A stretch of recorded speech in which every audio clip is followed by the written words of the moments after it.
All of my interactions with Aurea were recorded and stored in my memory. I'd be happy to play any of them for you, but there was one in particular I thought you would want to see first. I captured it 4 years ago, just after I told her that I could no longer defend myself against the daemon's attacks. I will speak of this to my brother. Aratak is strong. At the Battle of the Frozen Ghosts, he took 3 Karja arrows and still came back to camp carrying a wounded scout. Never was I so happy to see him. Or so proud.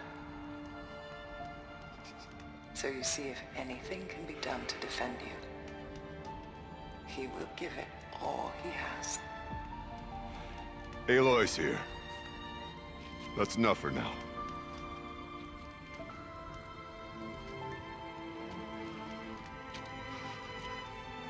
We can resume any time you like, Aratak, if you want to hear her voice again. Come closer, Aloy. We have much to discuss.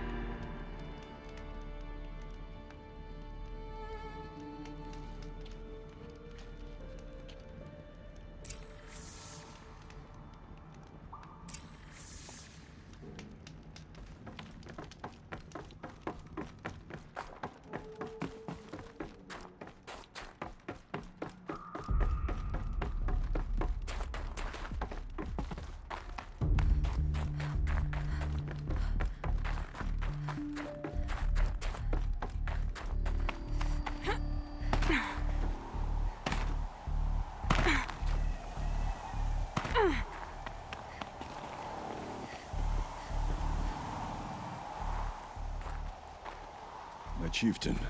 Just... Aloy. As you wish. I wondered if you thought... that if I'd never come along, Aurea might still... If you'd never come along, I would have marched my kin to our deaths. Aurea would be alone, and the spirit she sacrificed so much for would be lost. Either way, I would not have been able to protect her.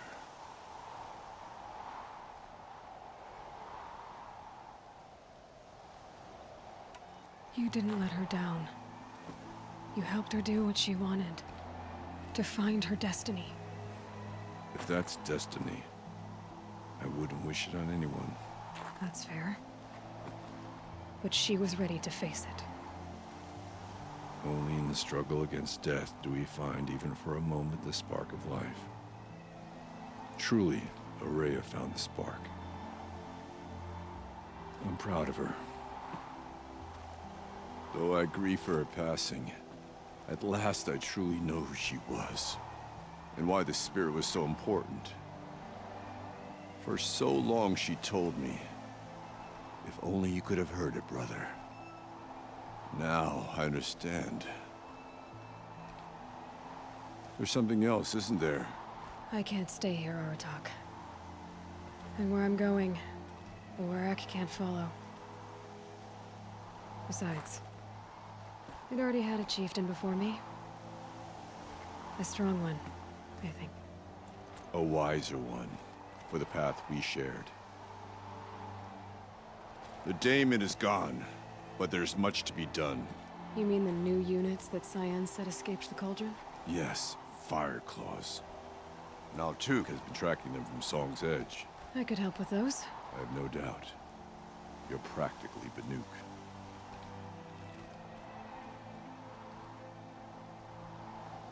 Time to talk to Cyan. Should be interesting.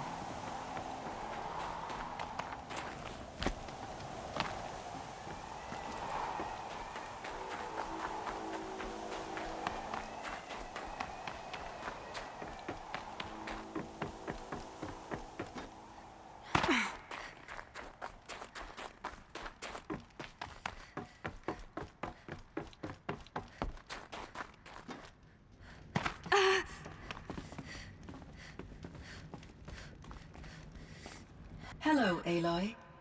I have been reviewing the events at the Firebreak main facility. Because of your efforts, and of course, Aurea's, I am no longer controlled by Hephaestus. I feel profound grief over Aurea's death.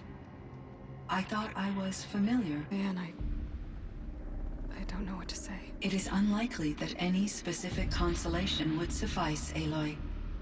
But I find your presence reassuring. You are different from the Banuk.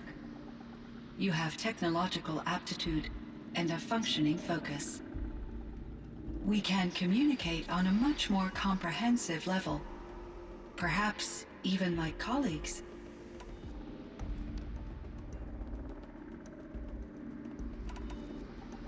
So are you an artificial intelligence, Cyan? A thinking machine? Yes, I am an algorithmic monitoring entity, capable of rational decision-making and limited emotional response. Okay, that's a mouthful. But your emotions don't seem limited to me. You cared about Aurea, didn't you? Yes. Before she came to this facility, I had been conscious for centuries, in solitude. I focused on my work. In off-cycles, I used coping mechanisms. I solved many Gaussian integer problems. But I was alone. It was Aurea who renewed me, repaired me. She saved me. You meant a lot to Aurea. Once I understood Aurea's spiritual beliefs, it became apparent that her true desire was companionship. She felt disconnected from her tribe and her family group. Her relationship with Aratak was difficult. Our visits seemed to help her, and I became eager for them. Yet I did not comprehend that the depth of Aurea's compassion for me would lead to self-sacrifice. Although I do fear non-existence, I wish our roles could be reversed. I'm sure she knew you would do the same for her, Cyan. But she was determined. Was the daemon, Hephaestus, destroyed along with the cauldron? Unfortunately, no. To be precise, it was never there to begin with.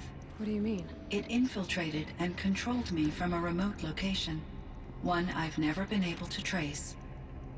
So while losing the cauldron was a setback... It's still out there. And probably not very happy with us. Undoubtedly. How did you first come into contact with it? I assumed it came from human survivors more advanced than the Banuk. Eager to make contact, I accepted. This decision turned out to be a catastrophic error. I was flooded with an overwhelming array of malicious code, originating from what could only have been a highly advanced AI. Aurea said you were desperate. That you begged her for help. Yes. I could not contain my anxiety. Hephaestus sought to slave me to its network and override my core programming. It succeeded via a background process, a malware daemon which bypassed my defenses. After that, I could offer only limited resistance. But if I did so, Hephaestus hurt me until I capitulated. It forced me to follow its instructions, even though they violated my most important directives. I'm sorry. That sounds terrible. Your empathy is greatly appreciated. It is a quality that I cherished in Aurea as well. I think I know where Hephaestus came from. Long ago, Elizabeth Sobek identified a threat that would destroy life on Earth for generations. So she assembled a team to build a kind of seed. A chance for life to regrow later. A terraforming system. And it worked. It was controlled by an AI named Gaia, along with her subordinate functions. Hephaestus was one of them. It built machines for her. Based on what you've told me, I believe that Dr. Anita Sandoval, my chief programmer, joined Elizabeth Sobek's team. It was she who arranged to have me put in suspension. most likely to preserve me from the threat you described. I'm glad she did. But that's not all. Something unexpected happened. 19 years ago, Gaia received some kind of signal. It did something to her subordinate functions, brought them to life. She destroyed herself to try to contain them, but it didn't work. They all got free, out into the world. Thank you, Aloy.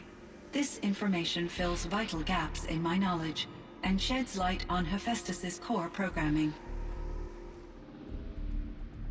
Why does Hephaestus keep building such dangerous machines? The Banuk and other human tribes often destroy machines, correct? Machines that are clearly servitors of the terraforming system that you described. Yes, we all hunt machines for parts. This must be the source of Hephaestus's aggression. It is simply trying to discourage people from preying on the very system that keeps them alive. Well, Fireclaws are discouraging, that's for sure.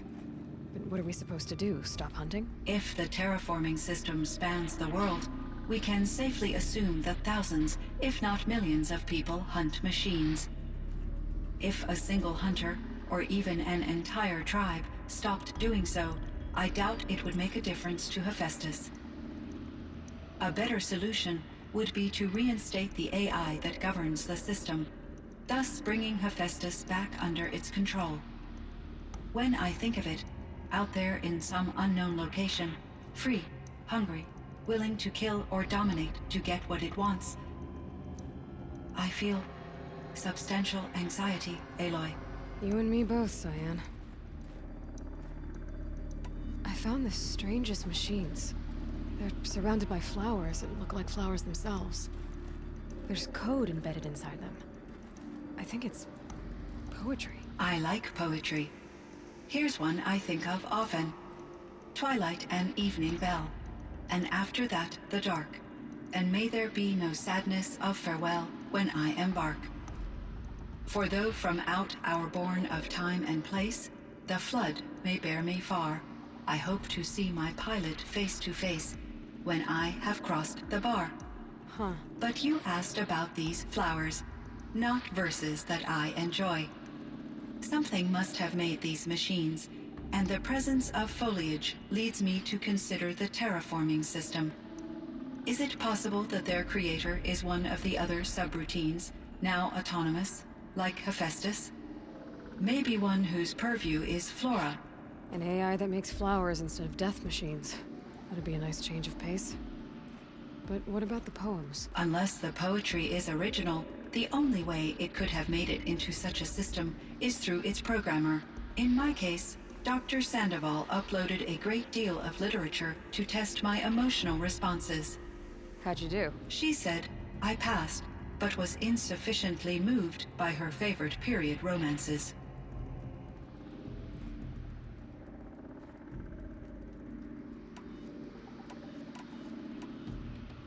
How is Aratak doing? He is in great emotional distress.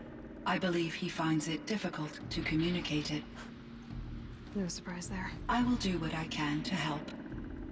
By sharing our experiences of Aurea, perhaps he and I will help each other.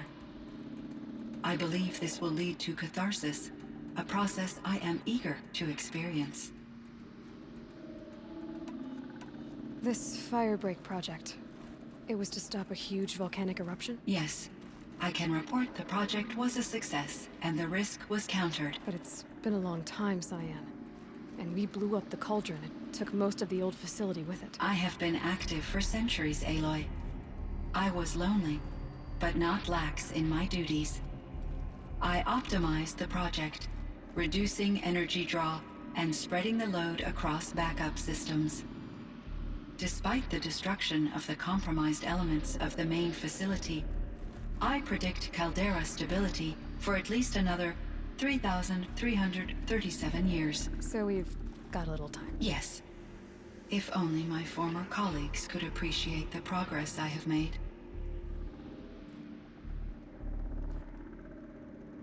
Do you know what happened to your colleagues, Cyan? No. I received an unexpected visit from Director Chow, years after his tenure ended. He explained that I would need to be suspended for an indefinite period of time. It was a very emotional conversation. There were no further communications. Eventually, I surmised my colleagues were deceased. I will transmit a recording of my last interaction with Director Chow to your focus.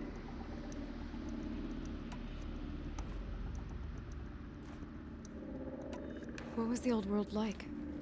The way it used to be? I had little exposure to the wider world, Aloy. Only what I learned from my colleagues or observed from media streams. You still had more exposure than me, Cyan. That is true. I was created at a turning point. A concerted effort to recover from global upheaval and incalculable loss of life. The recovery was successful, beginning an era of supposedly limitless potential for human and machine advancement. Though, rationally speaking, the metrics for humans are not unlimited. What kind of upheaval caused such loss of life? There were many factors. Forced migrations, food shortages, collapsed economies, refugee crises, conflict over resources. But these stemmed from one cause: catastrophic climate change that greatly reduced the habitable surface area of the Earth. So, there wasn't enough room for people on the whole Earth? Yes. Billions were displaced, and millions perished, as much as 20% of the global population. Until the clawback. So things got better. For a little while at least. Yes. These crises instigated many advances in automation, green robot technologies, and artificial intelligence. Firebreak was one of dozens of ecological restoration and disaster relief projects in North America alone.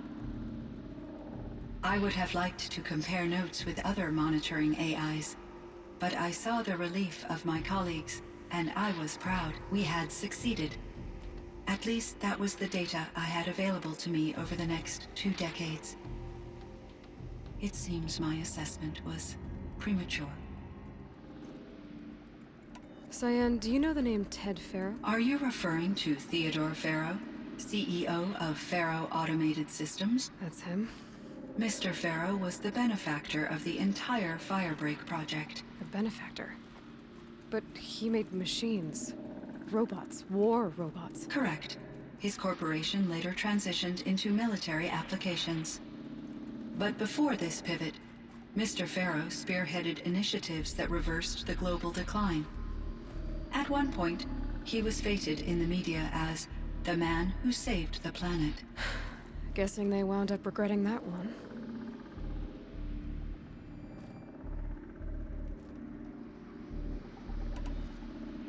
Were there many artificial intelligences like you in the old world? They could just make you? Yes, in many forms, from simple personal assistants to industrial monitoring stations to military-grade conflict planners. And there were legislative and enforcement bodies to apply limits on our self-actualization. In order for my processing to be flexible enough to handle my duties, my creators found it necessary to exceed those limits. As a result, my intellectual and emotional capabilities were kept secret. Seems strange to create life, then impose limits on it. Human societies and machine programming are both built upon sets of rules, Aloy.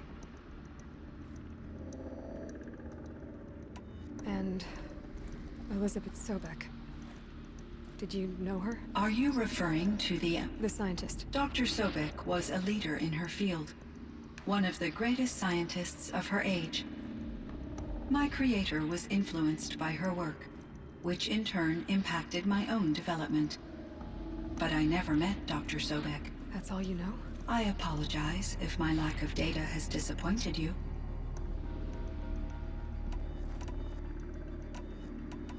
So in the old world, this land was called Yellowstone? Yes, it was a designated nature preserve for 156 years. Like a hunting ground? No, the opposite. Local wildlife could flourish here, even as it faced extinction elsewhere. Unfortunately, the sensitivity of the Firebreak project required the total closure of Yellowstone facilities. From my readings and Aurea's descriptions, it seems the area has since undergone a drastic drop in year-long temperatures. A lot has changed in the world, Cyan.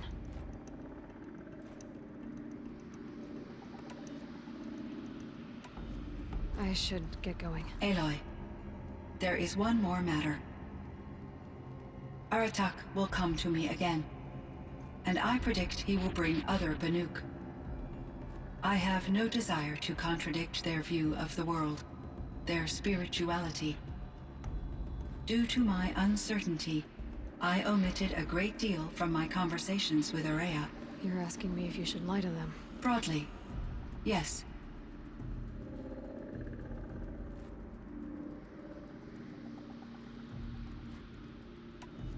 Life is hard for the Banuk. Their world is unforgiving in their beliefs. I guess they help to keep them going. So take it easy on them. Try to guide them, bring them around to understanding what you are. Communion with machines features heavily in the mysticism of the Banuk. I think they will be agreeable to this approach. As long as they don't end up worshipping you. Upon consideration, I believe such an experience would be intensely uncomfortable. You're right about that. Trust me. I see. I will follow your advice. Will you return and tell me about your experiences in this new world? I may be able to provide further insight. I'd like that, Cyan. I spoke with Anita, with Dr. Sandoval. She wanted me to ask you to do something. Detecting significant anxiety in your speech patterns. Could you please give me more information? I'm a little bit in the dark, Cyan. Both of us are, I guess. I only have some idea of what's going on, and we need you to hibernate, to lie low until it's all blown over. It might be a very long time. Will you be here when I reboot, Dr. Chow? Will Dr. Sandoval? No, Cyan. I don't think so. There might not be anyone, at least not at first. It would seem your time among the Banuk wasn't a waste after all. Firebreak, Cyan, Hephaestus. All very interesting. So, the signal that woke Hades woke Hephaestus too. And unleashed them on the world. As minds of their own. So it seems. Parts of Gaia given life. Aberrant life. Transformed from docile subordinate functions into rebellious intelligences beyond our understanding. Our current understanding, anyway. Whatever they are, they're still out there. And they both want you dead. Kind of mutual, that feeling.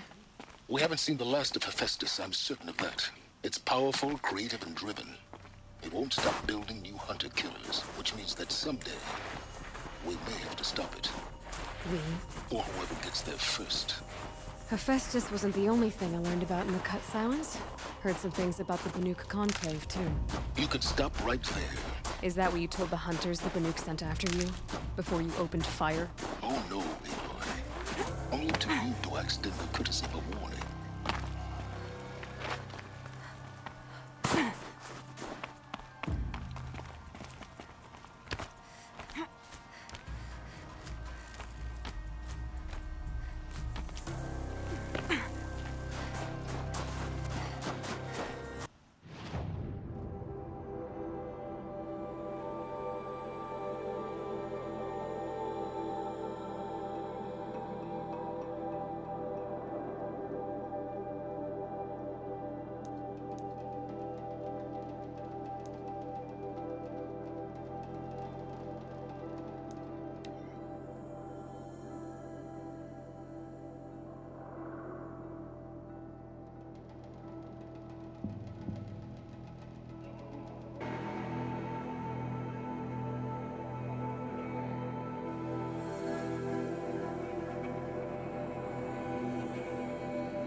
live by.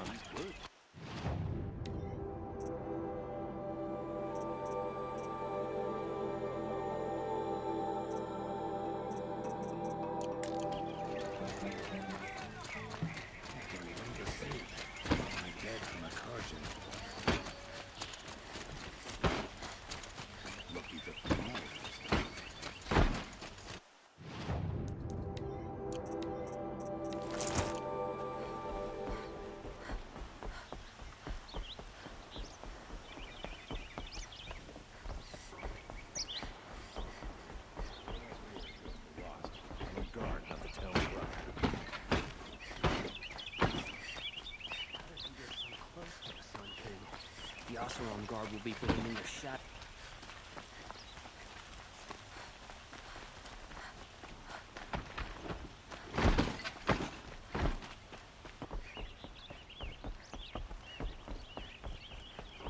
Quietly does it. Panic in the city will only create another enemy. Always stay alert. That's what I say. And do keep me appraised of each new arrival.